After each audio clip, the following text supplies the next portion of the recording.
Hello everybody and welcome to a brand new Elder Scrolls Online build video with me, Sherman. Today guys, I bring you the Deathknight, the new revamped version. So in the past I brought this build out and I was super excited about it, but now that I've done some modifications to it, I've done some more testing with it in the form it is, I will tell you this now, I play this on live and it is awesome.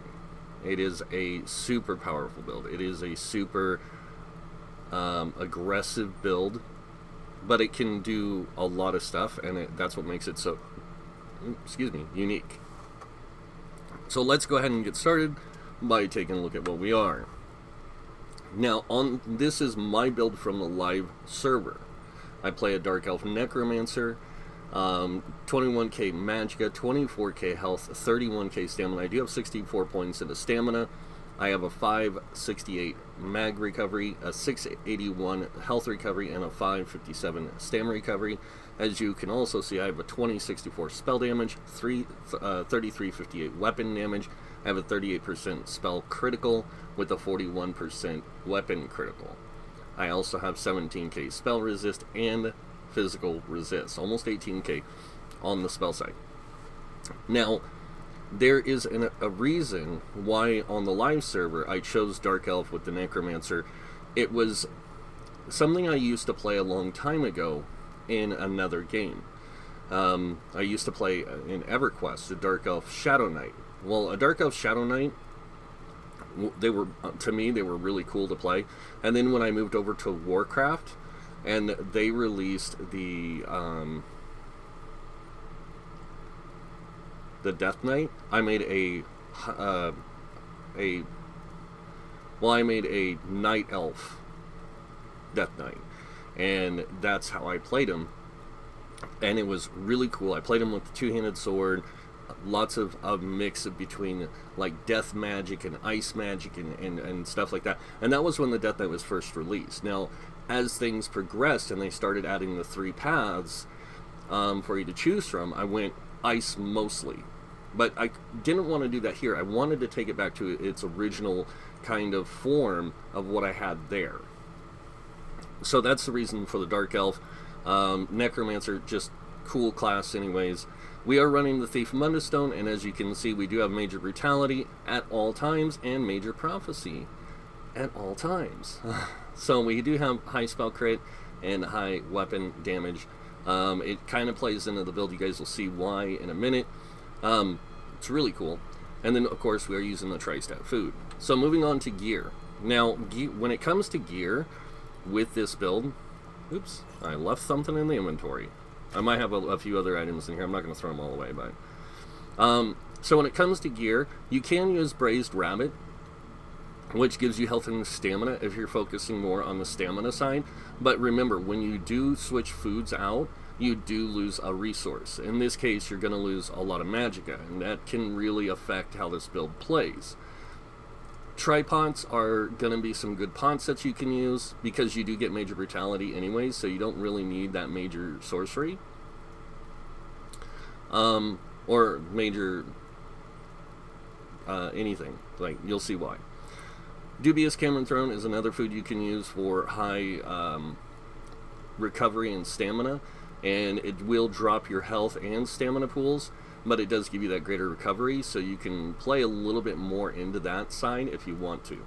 Now, going on down, Spell Power Pots, Warrior Power Pots. Now, I've mentioned this before.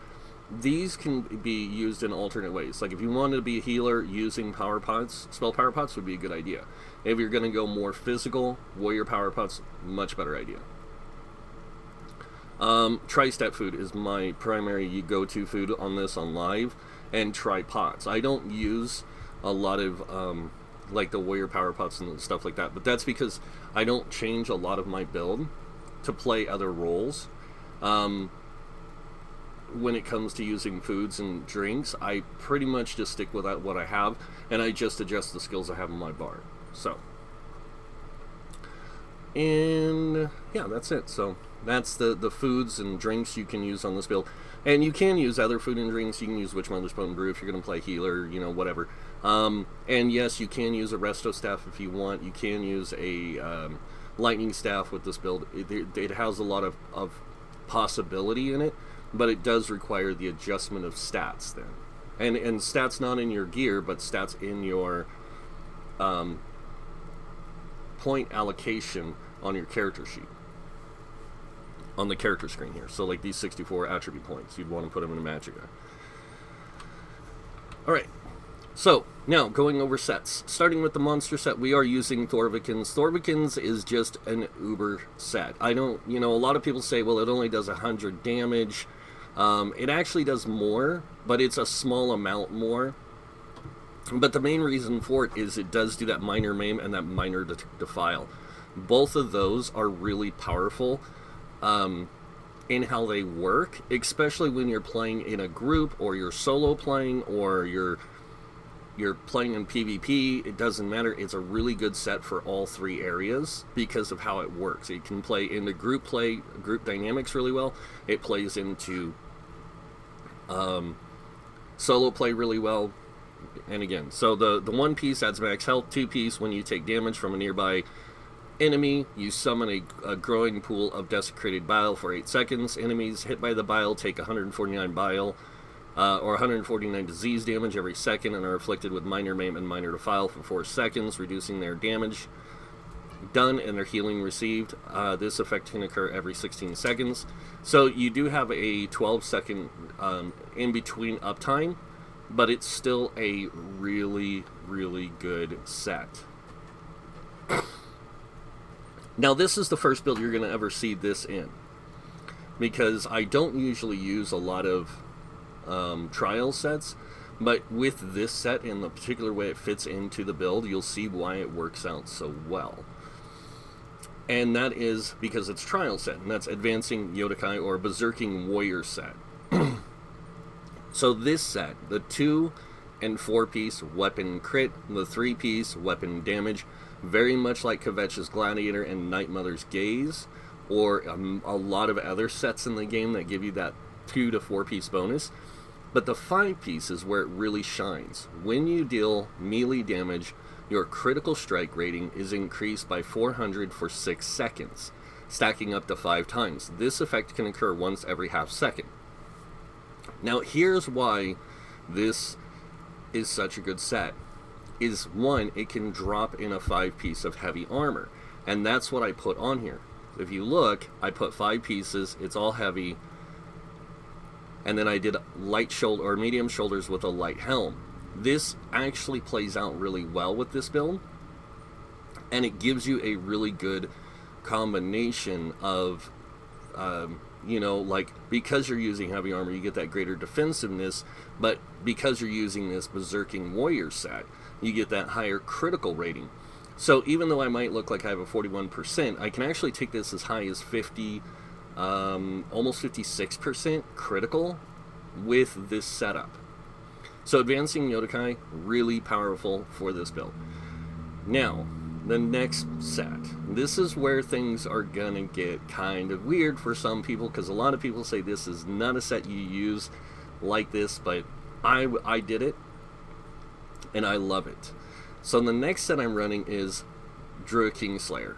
Druid Kingslayer is a really interesting set in how it works. So first off, 2 and 3-piece weapon damage, 4-piece weapon critical. So you get a lot more critical rating with this setup in heavy armor. Again, this is also considered a heavy armor set, but you can get the jewelry and weapons and kind of get that trade-off. Now, so the 5-piece, gain major brutality at all times, increasing your weapon damage by 20%. When you kill an enemy, you gain major expedition for 8 seconds, increasing your movement speed by 30%. Remember when I said in the beginning this is a really aggressive build? This is one of the reasons why I say that. The combination between Druid Kingslayer and Advancing Yodakai, the way they work together with a heavy armor build, just allows you to, like, amplify all the missing stuff you don't have. And then the fact that this is a Necromancer. So you don't have, you know, major brutality or major sorcery. built into the class. Now you can have it all the time. So it's kind of that, again, that nice trade-off.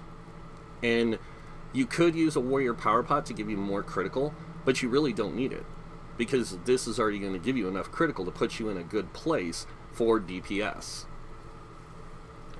So I really like this combo.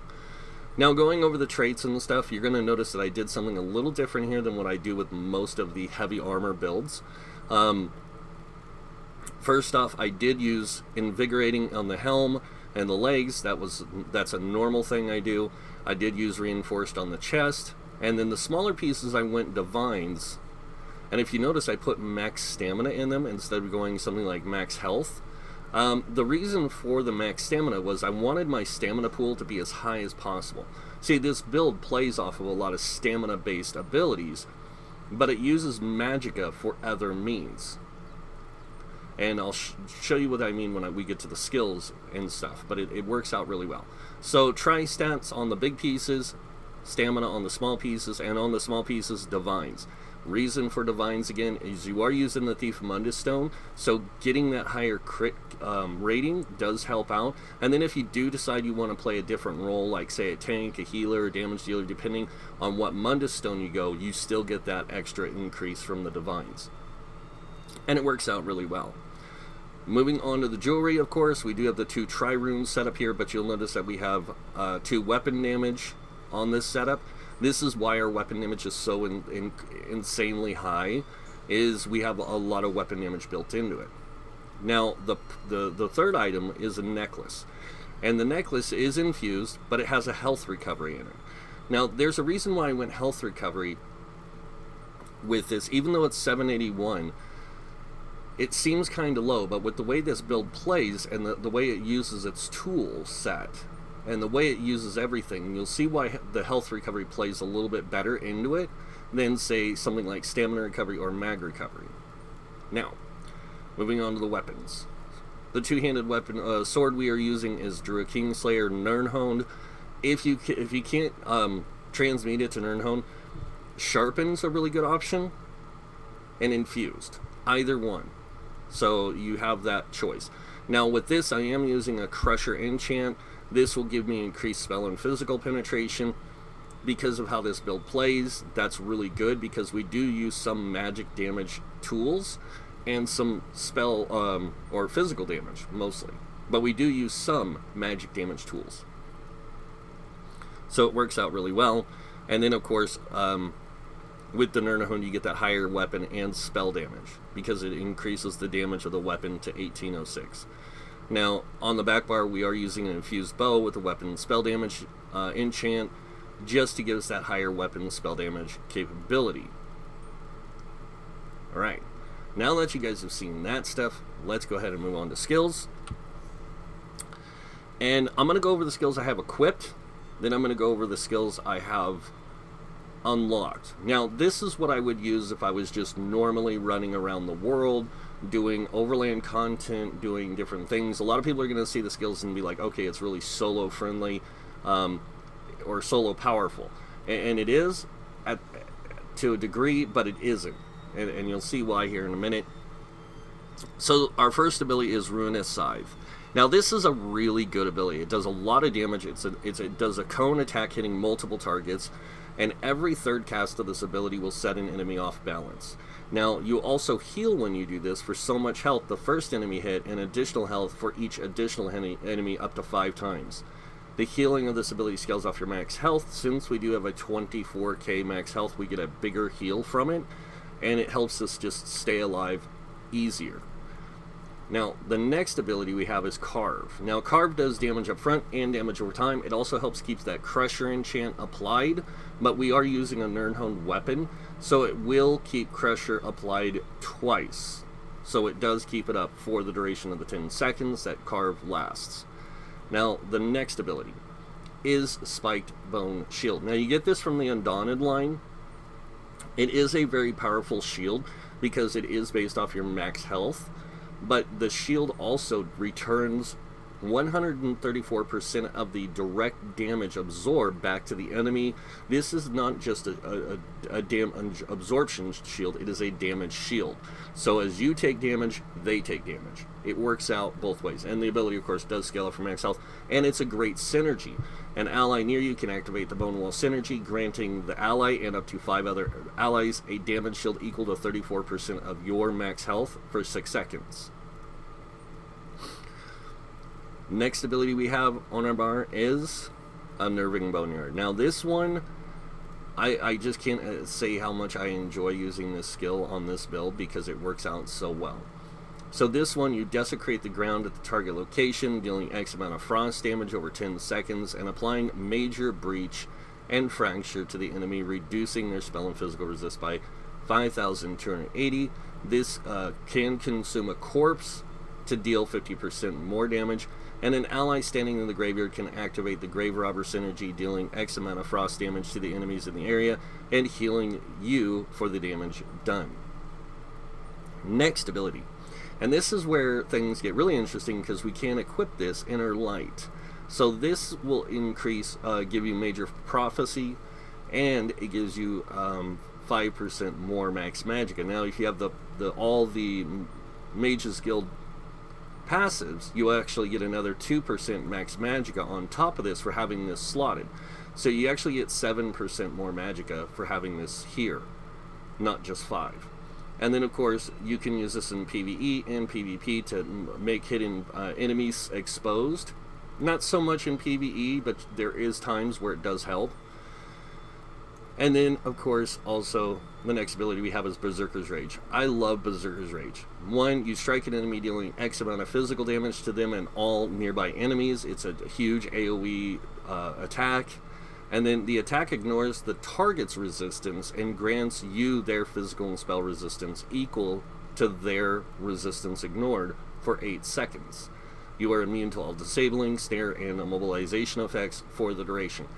The thing that makes this so powerful is, like, when I use this build in different dungeons, I will use this ability. And what makes it so powerful is the fact that I gain 22k resistance added to what I already have. So I become super tanky and super devastating with damage. So it's a really nice trade-off in that. Now moving on to the back bar, the abilities we have are Venom Arrow. Now this is a really good arrow damage ability. It does damage up front, damage over time, but I like it because it also has a CC in it. So if you hit an enemy that's casting this ability, they are interrupted, set off balance, and stunned for 3 seconds. This is a great skill. I love using it. And then of course the next one is Arrow Barrage. Now unlike Endless Hail, this does not last as long, but it does cover a greater radius. So this allows you to get more enemies hit in an area with this damage. So that's the reason why I use this over Endless Hail a lot of the time. Now, next ability we have, Renewing Undeath. I cannot say how much I like this ability. So this one releases residual fragments of fallen souls at the target location, healing you and your allies for X amount of health. Consumes the corpse on cast to immediately remove 3 negative effects from you, and continues to heal you in the area for X amount over 5 seconds. So it's a really good AoE heal, and it's really powerful. But it's more of one of those things that you kind of just toss it out and leave it, and you don't really concern too much about it. You just drop it and leave it and move on. Now the next ability we have is Empowering Grasp. This is a really good one because it helps you control mobs.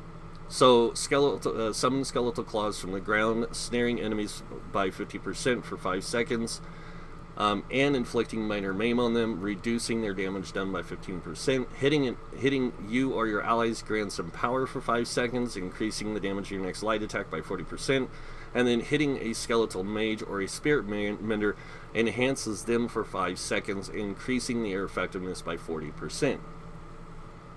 Really good because we do use the Beckoning Armor, but we can use those other abilities, the Skeletal Mender, the Skeletal Archer, those kind of things, and take advantage of that benefit. But the next one we have is Beckoning Armor. This is really good because, 1, it gives you major Resolve, increasing both physical and spell resist by 5,280 for 20 seconds.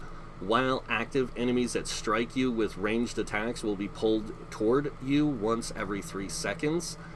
And it does create a corpse on the end. So this is another great reason to have this, is because it applies to your healing. It applies to your unnerving boneyard, so you can take advantage of that corpse from it. It's just overall really powerful. And last but not least, one of my favorite skills in the game, the Ruinous Scythe for the Necromancer. Now, I say favorite skills in the game, I meant for the Necromancer class, but let's go over it. Become a horrific Ruinous Scythe, increasing your max health by 30k for 20 seconds and immediately restoring 30k health. While transform, your damaged light attacks restore health, and your heavy attacks restore health. You deal magic damage to nearby enemies every second and heal for that amount. These abilities scale off your max health. So this one is the only ultimate that I know of that scales with your max health. Most other ultimates scale off your max stat that you're built off of, so stamina or magicka. This is the only one I know that builds off your max health, and it is a really powerful skill. So, alright, now that I've shown you the skills I have on the bar, I'm going to go ahead and go over the weapons, or not the weapons, the skills that I have unlocked, and you'll see why this build is so flexible now. Because it's made to be more stamina-centric, we have Pestilence Colossus. This does more physical damage. We have Venom Skull, which is a stamina morph of the Flame Skull, and it deals poison damage. We also have Blighted Blastbones, stamina morph. This deals disease damage. Then we could, of course, have Unnerving Boneyard. We do have Skeletal Archer, which deals physical damage. We have Detonating Siphon, which is really good because while slotted, you deal, your damage done is increased by 3%. Really nice thing, and it deals disease damage. So you have some options there on abilities you might want to use in different scenarios or different situations. Now, Bone Tyrant, we have the Ruinous Scythe, of course, Ruinous Scythe, which is the stamina morph of Death Scythe. We have Beckoning Armor. We have Dead in Pain. This is a great ability.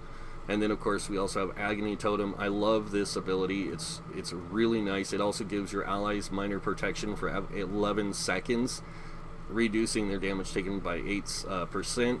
And then after 2 seconds, the totem begins fearing nearby enemies every 2 seconds, causing them to cower in place for 4 seconds. Allies that can activate the Pure Agony, causing X amount of magic damage over 5 seconds and applying minor vulnerability to them, increasing their damage taken by 8%. So this is a really good ability. Just getting it out there, and that's why you need to look at the way the way a build is put together, why they have certain stat pools, why they have certain things set up the way they do, because you're trying to take advantage of everything. You don't want to just take advantage of one side of your character. You want to take advantage of as much of it as possible at any given time. So, Empowering Grasp, we already went over that one. Living Death, we have Animate Blastbones. This is a freaking awesome ability. So, this one brings your allies back from the brink of death, resurrecting up to 3 targets in the location. You consume up to 3 corpses in that area and summon Blastbones for each corpse consumed. So, it's a really cool one. You get these 3 undead that rise with your allies, and then they rush in and attack the enemy. Next, we do have Blood Sacrifice. This is another great heal, but you do sacrifice your own power to repair damaged flesh, healing you or an ally in front of you for X amount of health. You also get Minor Defile on yourself for 4 seconds, reducing your healing received, and you can consume a corpse nearby to get an increased heal, or to increase the heal to a second target. Next up, Expunge and Modify. Great ability for the way it works. So this one removes 2 negative effects from you, restoring magic and stamina for each negative effect. While slotted, the cost of your abilities is reduced by 3%. Now you can put this on your bar. It's a really good ability because of how it works. Next up, Renewing Undeath. I already covered this. And then, of course, Spirit Guardian. This is a really great ability. You summon a spirit that heals you and your allies around you every 2 seconds. It restores so much health. But while active, 10% of the damage you take is transferred to the spirit instead. So this is kind of like, oh, I need this extra help. Boom, I can throw this out. Mortal Coil, another great ability. And when you use this, it not only does it heal people over 12 seconds, yourself and your allies, between the beam, but a portion of the ability scales from your highest offensive stat. So this one scales off your max stamina and max weapon damage. But you also restore stamina over 12 seconds while siphoning. While slotted, your healing done is increased by 3%.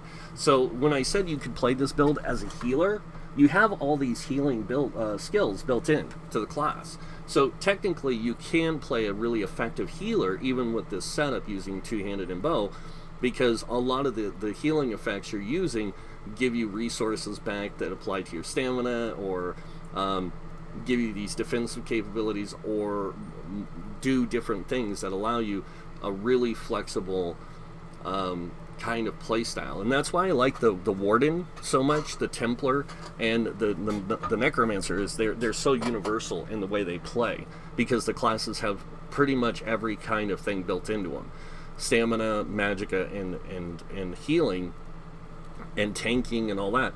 But just like many of the classes, but they have a little bit more, so they're a little bit more flexible on that end. All right, weapon skills. So we are using primarily two-handed, so Berserker's Rage. And these I'm just going to burn through really fast. We have Wrecking Blow, Stampede, Carve, Reverse Slice, and Rally. Moving on to the bow, we have Toxic Barrage, Lethal Arrow, Arrow Barrage, Draining Shot, Acid Spray, and Venom Arrow.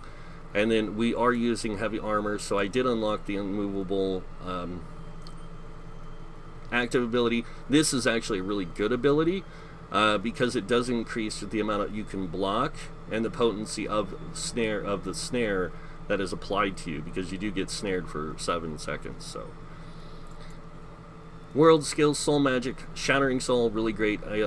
Ultimate ability, Consuming Trap, and then of course the passives there. And then moving on to Fighter's Guild, we have Dawnbreaker, Smiting, Silver Leash, Ring of Preservation, Hunter, Evil Hunter, Barb Trap. A lot of good abilities in there, and the passives. And then, of course, moving on to the Mage's Guild, we have Shooting Star, Inner Light, Structured Entropy, Scalding Ruin, and Balance. And then Psijic Order, we have Temporal Guard, Time Freeze, Crushing Weapon, Race Against Time, Min Spirit, and Introspection. And again, don't do like me and forget to unlock your skills. Because, see, I knew I had forgotten those, so. Undaunted, Sanguine Altar, Tangling Webs, Inner Beast, Spike Bone Shield, and Mystic Orb. All these are really good. They're all synergies. They help with group play. Alliance War, Assault. Also, some really good skills in here. Aggressive Horn is really good. Echoing Vigor is really good. And Razor Caltrops can be really good. Support side, Replenishing Barrier, Efficient Purge, and Stalwart Guard, along with Magicka Aid.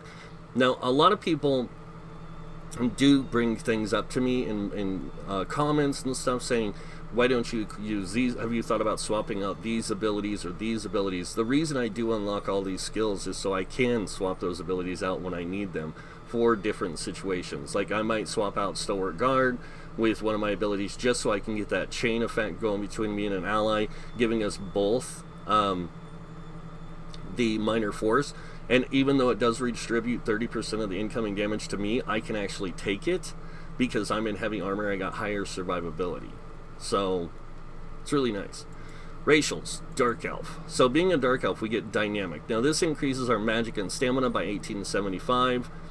We do get Resist Flame, which increases our flame resistance by 2310 and gives us immunity to burning status effect.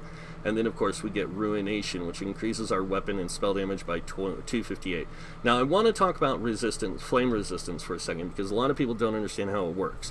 So, the way flame resistance works is anytime you take fire damage, this flame resistance gets applied to your spell resistance. So, your spell resistance actually increases by 2310. So, if you have a higher spell resistance, high spell resistance, this applies to it as well. Now, the immunity to burning status effects, this is why a lot of people like Dark Elves as vampires, is because they do get that immunity to burning status effect, but they are still affected by fire damage. So the burning status effect doesn't apply damage to them. It just doesn't even apply to them at all. They're immune to it. But anytime that they get like hit by a wall of elements or a fireball or something, they're still going to take the fire damage from those initial hits. And this is why it plays so well into the vampires, because the vampires do take increased fire damage, but it's nullified almost with that resistance. Shut up, phone. So moving on, crafting, alchemy, medicinal use, and provisioning, gourmand, and connoisseur. All this stuff plays into more of like, I want my food to last longer, and I want my potions to be more effective for me.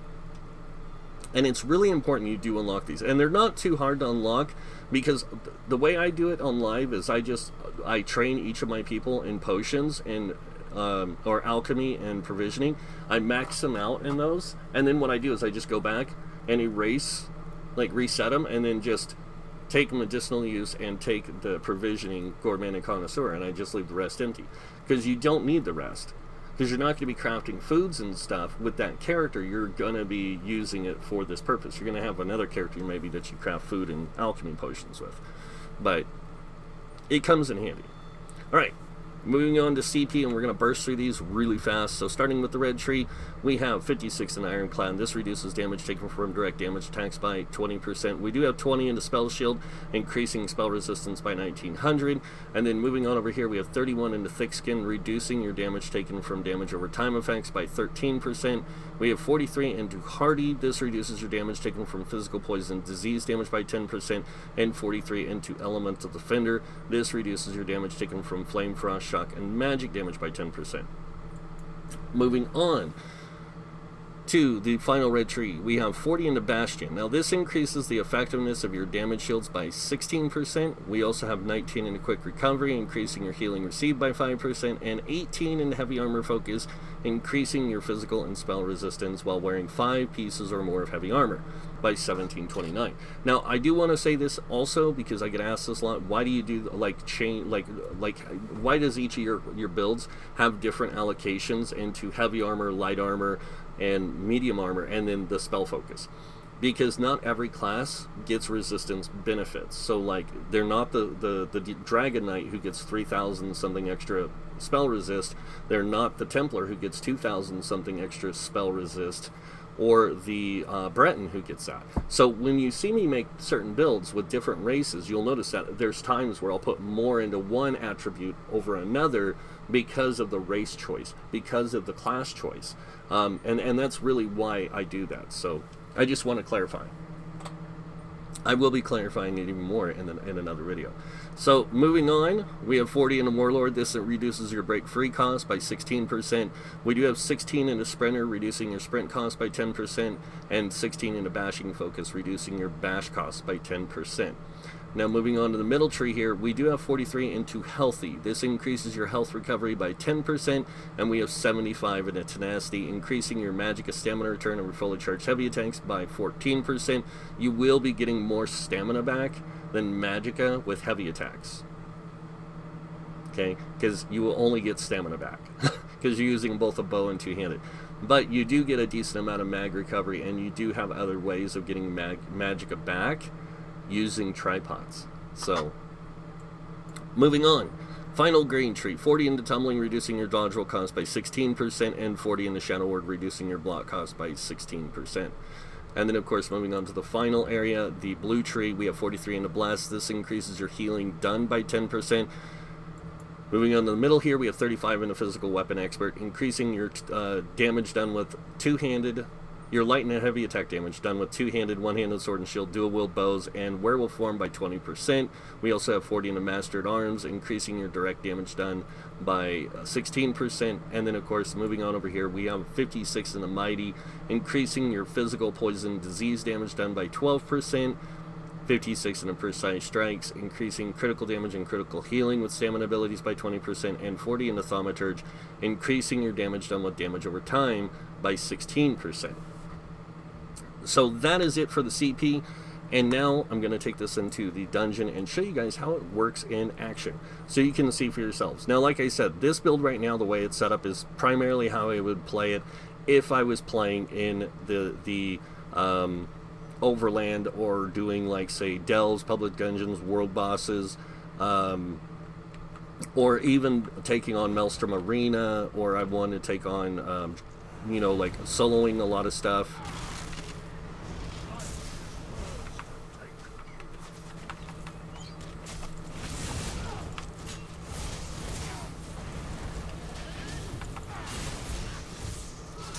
And you'll notice, like, when I use Carve, this thing just deals a ton of damage.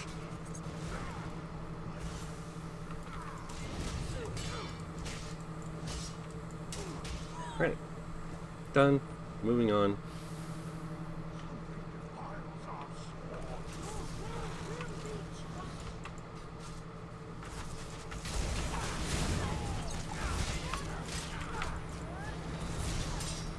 Oh, I missed with that. Completely missed with that. There we go.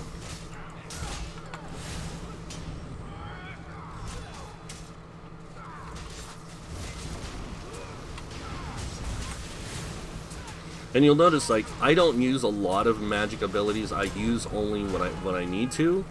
Kind of just to help out, you know? So it's like I use it to help me out more than anything, so... Alright, now we're going to go in and face down the boss. So, moving on. Where is that ugly sucker? Where are you hiding? Where are you climbing around at? There he is.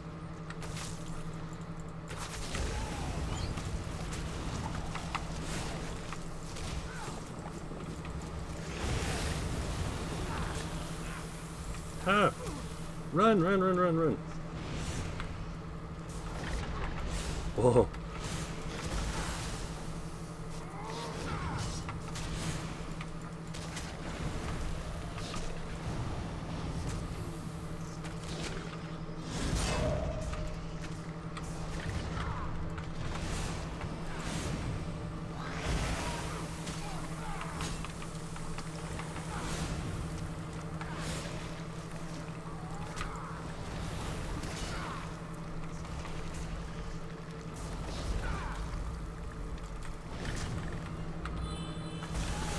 Sorry, I was running a little low on stuff.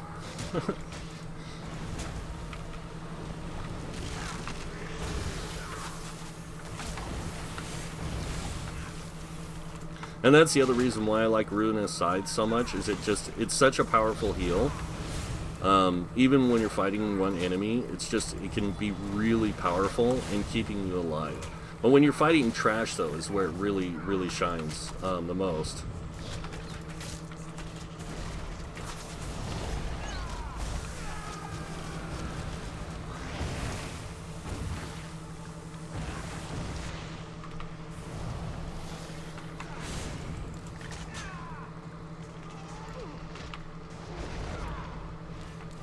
And I died. Oh well.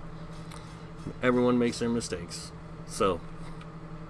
But yeah, it is a really fun build. I really like it. And like I said, it's a very aggressive build. So it's a lot different than most of the heavy armor builds I've made in the past, because of it's literally made to be a damage dealer. I mean, you can see that. And even if you look at the way I have some of the skills set up, like, it can solo play pretty good. It can do damage really well. The problem is that it's more of a heavy attack build, so you have to play into that whole idea of, like, I'm going to use my abilities, then I'm going to heavy attack. I'm not going to heavy attack all the time. I'm going to heavy attack at certain times in my rotation, just so I can keep my stamina coming back and such. So again, you have this really good combination there in how that works. And you know, even using a potion, you get the benefit of those higher recoveries and stamina and magicka for a little bit, but you get that burst of those resources. So there's a lot of things you have to look at when it comes to how a build works, and it's just a matter of figuring out how it plays and finding that good balance in your ability to play it. that makes it such a powerful build. So, but that is pretty much it for the Deathknight, guys. I hope you guys liked it. It is a amazingly fun build. I love playing this build. I would play it all the time, but unfortunately I do have like a lot of characters on live, so I stick to playing all of them as much as I can. But I really do love this character a lot. I would probably play them as my main even. So, but that's it for the video, guys. Hope you guys liked it. If you did, you guys know what's coming next. Go ahead and hit that like button. And if you guys want to see more videos by me, you can subscribe. Other than that, I want to thank you all for watching. Until next time, have a wonderful day, and this guy might see you in game. Bye.